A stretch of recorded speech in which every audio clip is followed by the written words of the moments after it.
This is how my film projects look like now, but 5 years ago I was completely lost and I couldn't get why my films don't have this kind of cinematic sauce everyone talks about. After years of practice, I found out top 5 common mistakes most filmmakers make, and the first mistake is a lack of structure.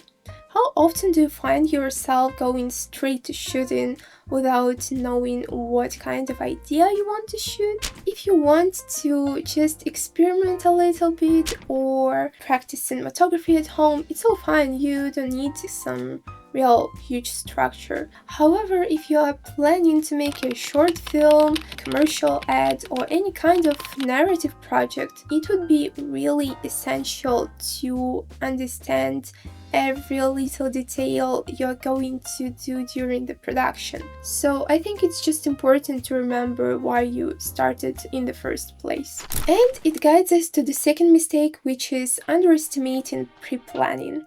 Once you have your structure and a clear vision for the project, it's time to plan your shots, light, and the general workflow. This part you can really learn from a bunch of repetitions. When you just skip all of this pre-planning, you realize that now it's all just a guesswork. But I think we often forget that progress comes from consistent, imperfect projects and not from waiting for the perfect idea, moment, or condition to come. Mistake number 3. Thinking that your gear isn't good enough. The words I like the most, filmmaking is problem solving, not shopping. A good story with basic gear and good structure will beat expensive camera with no intention every single time.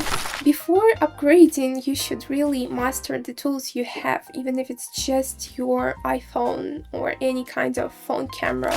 There are a bunch of amazing short films that are shot on iPhone, but if you don't believe me, please leave a comment below and I will try to make my own short film using only my phone. And mistake number 4, ignoring sound and color.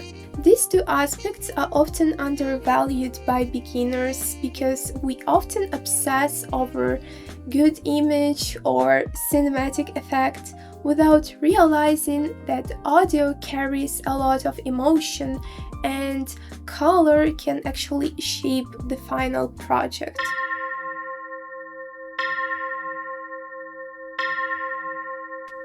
Weak audio or flat color grading, from the other hand, can make your films look immature. So while these details can seem insignificant, they actually make a huge difference. And mistake number 5, unrealistic expectations. Many newcomers expect rapid progress, and after releasing their first work, they realize that there is a big difference between them and people who already work for years.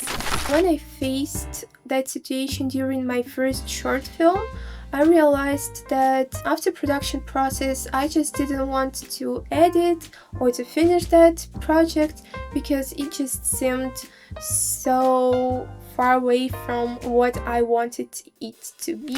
It was a long process of realizing that to crave the result and not the process is to guarantee disappointment. However, if you'd like to figure out simple structure or filmmaking tips that would actually help you to progress, don't forget to check out the description for my free solo filmmaking guide, and see you in the next one.